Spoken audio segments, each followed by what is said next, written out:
नमस्कार, public news times channel Shimla में आपका स्वागत है।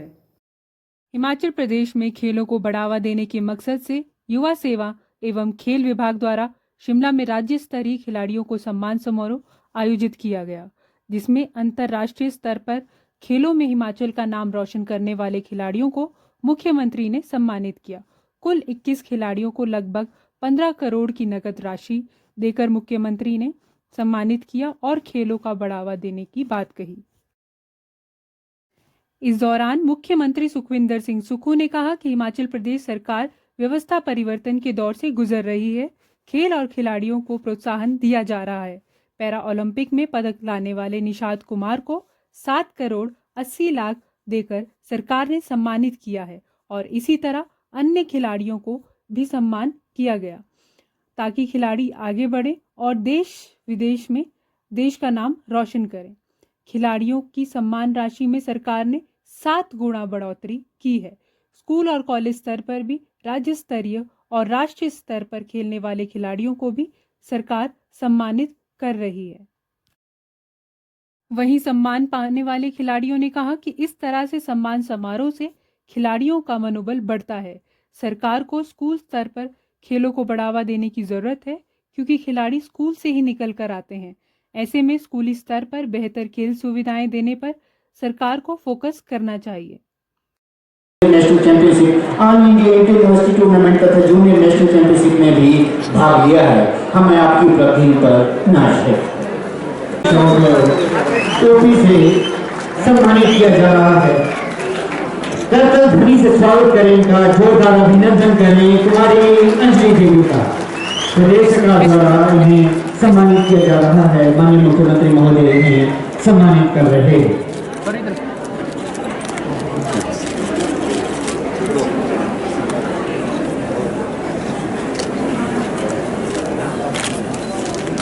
बहुत ही उम्दा प्रदर्शन रहा कुमारी अंजलि देवी का। बोशिया पैरा खेल 2023 ब्रिक्स गेम्स 2024 तथा नेशनल गेम्स 2023 में सिल्वर पदक हासिल किया है। कुमार अंतर्राष्ट्रीय हैंडबॉल केस स्पर्धा की इस उपलब्धि पर प्रदेश सरकार द्वारा इन्हें 3 लाख रुपए की नकद राशि व रोमांचक शो और टोपी द्वारा सम्मानित किया जा रहा है। माननीय मुख्यमंत्री महोदय ने सम्मानित किया। कुमारी भावना हैंडबॉल खेल बढ़ाते हैं। हिमाचल के विकास में एक नया दौर आया है। सांस्कृतिक प्रस्तुति के माध्यम से विकास के धन्यवाद महोदय। हिमाचल प्रदेश में क्लोज हो जाओ। के प्रधानाचार्य कॉलेज और विद्यालयों से आए छात्र छात्राएं, हम आप सभी का कार्य प्रणाली की समीक्षा की। हमारा खेल विभाग था, इसको कोई पूछता नहीं था। गलती से कोई पदक ले आए तो सरकारी नौकरी की तरफ उनको देखा जाता था। और मैंने कहा कि हमारा खेल विभाग जो है हमारी सरकार की प्राथमिकता में शामिल होना चाहिए। पहले वर्ष प्रदेश में आर्थिक संकट था, प्रदेश की संपदा को लुटा दिया गया था, प्रदेश का खजाना खाली था। अब खिलाड़ियों को सम्मानित करना है, विभागों को चलाना है, शिक्षा संस्थान में नए अध्यापकों की नियुक्ति करना है, हॉस्पिटल्स में डॉक्टरों की नियुक्ति करना है। इसके लिए पैसे की जरूरत होती है।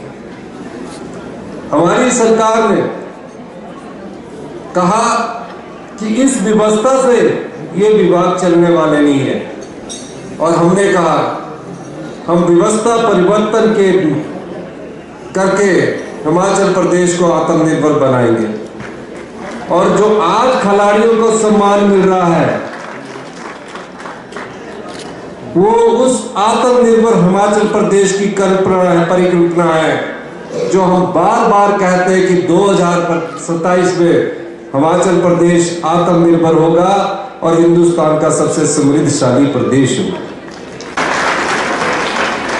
नहीं तो कोई हिमाचल का खिलाड़ी पैरा ओलंपिक्स कभी कल्पना भी नहीं कर सकता था कि उनकी पुरस्कार मनी जो है वो इतनी अत्यधिक बढ़ा दी जाएगी।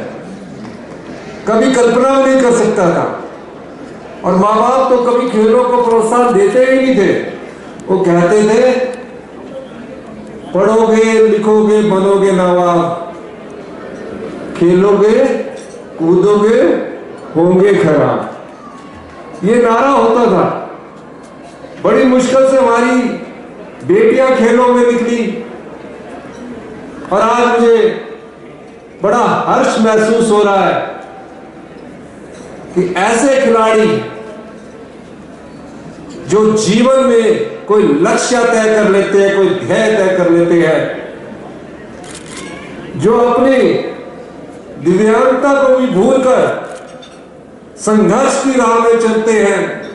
हमने कहा उन खिलाड़ियों को भी दूसरे खिलाड़ियों के बराबर मानदेय दिया जाएगा, पुरस्कार दिया जाएगा। उनमें कोई भेदभाव नहीं किया जाएगा। और हमने उस राशि को 8 गुना बढ़ा दिया। और आज जब वो देश का नाम विदेश में जाकर रोशन करते हैं, उससे प्रदेश का नाम भी रोशन होता है। इन सभी खिलाड़ियों को जिन्होंने विदेश में जाकर देश का नाम रोशन किया है और प्रदेश का नाम रोशन किया है, हमारी सरकार आपको सलाम करती है। अरे बच्चों, आप लोगों को क्यों बुलाया गया है? मैं आपको कहना चाहता हूं और बताना चाहता हूं। मैं जब 9th क्लास में था, 10th क्लास में था, गवर्नमेंट स्कूल कसुमती हुआ करता था, छोटा शिमला, उसमें मैं पढ़ा करता था।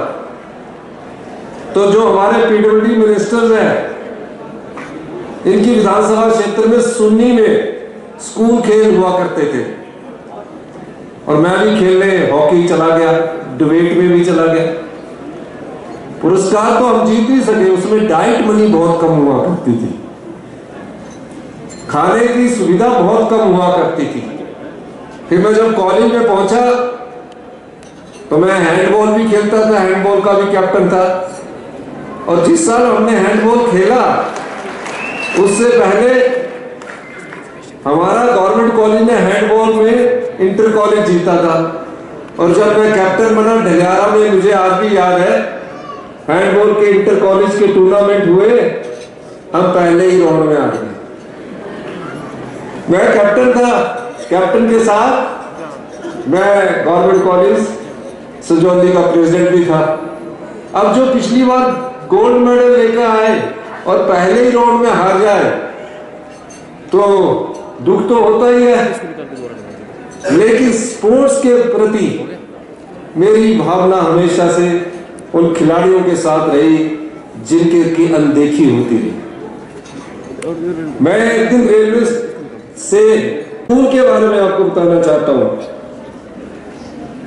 जो अंडर 17 बच्चे की डाइट मनी हुआ करती थी 150 रुपया, सभी के लिए लागू है, उसको हमने बढ़ाकर 400 रुपये किया है। नेशनल के लिए डाइट मनी हुआ करती थी 250 रुपया, अंडर 17 के जो बच्चे जाते थे उसे भी बढ़ाकर हमने 500 रुपया किया है। अंडर 14 में पहले 120 रुपया मिलता था, हमने उसको बढ़ाकर 250 रुपया किया है।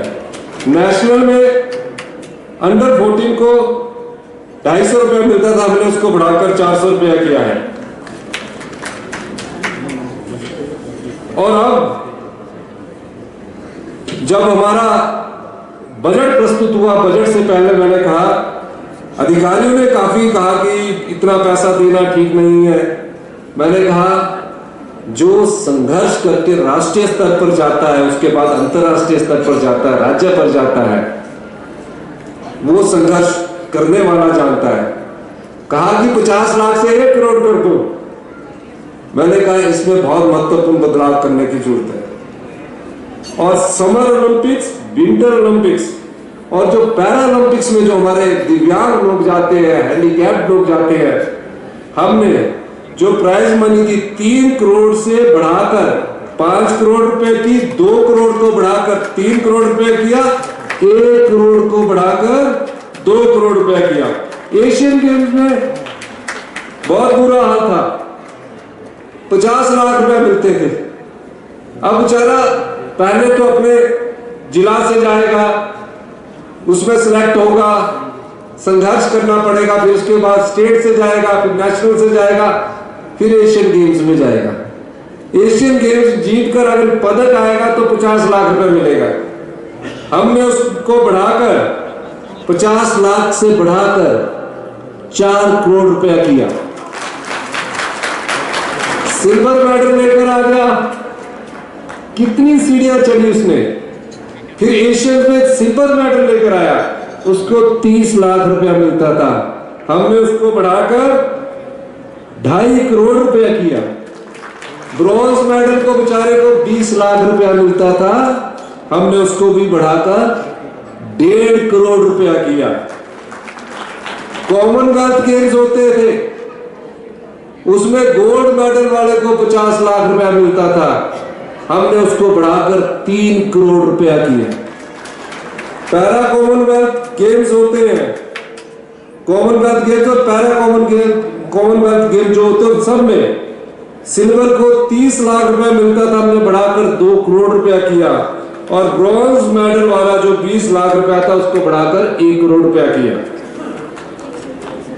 ये इसलिए किया कि जो हमारी युवा पीढ़ी या प्यारे बच्चे हैं, आने वाले समय में अगर आप खेलों में भाग लोगे तो निश्चित तौर पर पैसों की बरसात हमारे युवा पीढ़ी पर होना तय है।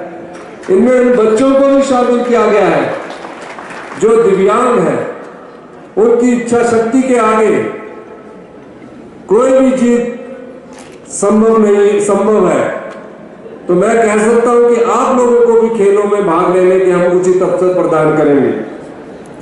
कहते हैं कि 2032 में हिमाचल प्रदेश हिंदुस्तान का सबसे समृद्धशाली और अमीर राज्य होगा।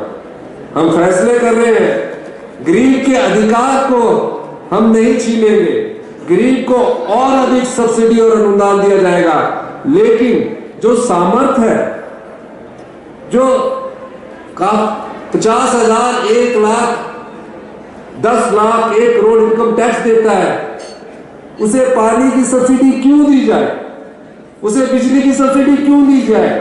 अगर मैं बिजली में 2 रुपए पर यूनिट के हिसाब से सब्सिडी ले रहा हूं तो मुझे क्यों मिलनी चाहिए। वो सब्सिडी उस गरीब आदमी और आम आदमी तक पहुंचनी चाहिए जो उसको देने के लिए सामर्थ्य नहीं है। इसलिए हम परिवर्तन कर रहे हैं। इसीलिए मैं अपने प्यारे खिलाड़ियों को एक बार फिर कहना चाहूंगा, आप निश्चित रहिए, आपकी भावनाओं का हमारी सरकार हमेशा ख्याल रखेगी। और युवा पीढ़ी से भी कहना चाहूंगा कि खेलने का समय आ चुका है। ये राशि अगर यहाँ है, कुछ और समय बाद और बढ़ेगी तो साथ में आप करोड़पति भी बनते जाएंगे। इसलिए ये मौका आपके पास, युवा पीढ़ी के पास खेलने का भी है। इन्हीं शब्दों के साथ मैं प्यारे बच्चों का और जो Olympics, para Olympics, Asian games, Commonwealth games में जीत कर आए हैं, उनको बहुत बहुत शुभकामनाएं देता हूं। और ऐसे खिलाड़ी भी हैं जो बेचारे एशियन गेम में गए, ओलंपिक्स में गए, लेकिन उनको उस समय पुरस्कार नहीं मिला क्योंकि उन्होंने भावनात्मक रूप से प्रदेश का नाम रोशन करा।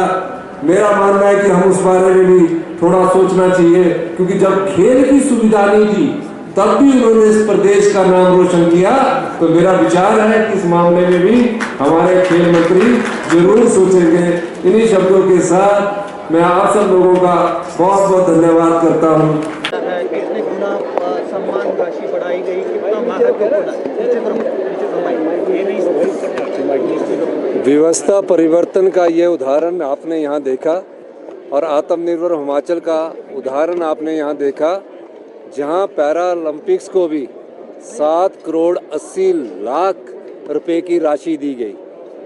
तो ये हमारा व्यवस्था परिवर्तन है और आत्मनिर्भर हिमाचल की उभरती तस्वीर है, जहां para Olympics, Asian championships, Commonwealth games के और जो हमारे पार्टिसिपेंट्स हैं जो इंटरनेशनल स्टेजेस पर स्पोर्ट्स में पार्टिसिपेंट करते हैं, उनको आज ये बड़ी हुई मान राशि जो 8 गुना बढ़ाई गई है उनको उपलब्ध करवाई गई है। पिछली भारतीय जनता पार्टी के पास मुद्दे समोसे का होता है या टॉयलेट टैक्स का होता है, तो ये उभरता हिमाचल इस बात का प्रतीक है कि जहां एक पैरा ओलंपिक्स दिव्यांग 7 करोड़ 80 लाख रुपया लेके जा रहा है, वहीं ओलंपिक में जो और पदक जीतने वाले 2-2 करोड़ लेके जा रहे हैं, कबड्डी टीम 3 करोड़ रुपया लेके जा रही है। यह हिमाचल प्रदेश की आत्मनिर्भर हिमाचल प्रदेश की परिकल्पना है। दूसरी बात मैं कहना चाहूँगा कि अभी स्कूल गेम्स में जिन लोगों ने नेशनल खेले हैं, इंटर यूनिवर्सिटीज़ खेले हैं, उनका भी हम पुरस्कार वितरण समारोह आने वाले समय में करने जा रहे हैं और उनको भी हम राशि उपलब्ध करवाएंगे। सर, कल स्टेट लेवल डी एडिक्शन खेलों को प्रमोट करने के लिए, नशे को निवारण के लिए खेलों को प्रमोट देखिए, हर विधानसभा क्षेत्र में हम इंटीग्रेटेड स्पोर्ट कॉम्प्लेक्स बनाना चाहते हैं और उसके लिए व्यापक धन की व्यवस्था है। धन्यवाद। कितना मनोबल बढ़ता है खिलाड़ियों का, खासतौर पर इस तरह के सम्मान समारोह? तो मैं हिमाचल गवर्नमेंट को बहुत बहुत धन्यवाद करना चाहती हूँ कि उन्होंने हमें ये इस सम्मान से सम्मानित किया और हम लोगों का आगे बढ़ने का एक नया हिम्मत दी है। और ये सभी एथलीट्स के लिए बहुत इम्पॉर्टेंट रहता है, क्योंकि कई बार कई एथलीट्स होते हैं जो फाइनेंशियली वीक रहते हैं, उनके पास आगे बढ़ने का मौका नहीं रहता है। बट जब हम लोगों को ऐसे हमारी गवर्नमेंट या हमारे लोग सपोर्ट करते हैं तो हम लोगों को आगे बढ़ने का बहुत अच्छी हिम्मत मिलती है और एक रास्ता मिलता है कि हम लोग आगे ज़्यादा अच्छा करके देश के लिए मेडल ला सकते हैं और अच्छा परफॉर्म कर सकते हैं। काफ़ी चैलेंजिंग रहता है खिलाड़ियों को इस मुकाम तक पहुंचने के लिए, और आपको तो ज़्यादा है, तो ऐसे में इस तरह के मनोबल से आपको मानते हैं कि जो और खिलाड़ी निकल कर आने वाले हैं उनके लिए भी एक संदेश अच्छा जाता है, मनोबल बढ़ता है उनका? हाँ जी, बिल्कुल। काफ़ी लोग जो भी इस चीज़ को देख रहे हैं और जो हमारे आसपास से जब ऐसे सपोर्ट करती है, हमारी गवर्नमेंट सपोर्ट करती है, हमारे लोग सपोर्ट करते हैं, तो उनमें भी आगे बढ़ने की इच्छा होती है और उनमें भी इंस्पिरेशन जाती है कि शायद हम भी अपने फील्ड में या अपने सपोर्ट में आगे कुछ अच्छा कर सकते हैं। धन्यवाद। वीडियो अच्छा लगा हो तो पब्लिक न्यूज़ टाइम्स चैनल को सभी मीडिया प्लेटफॉर्म्स पर लाइक, शेयर और सब्सक्राइब करें।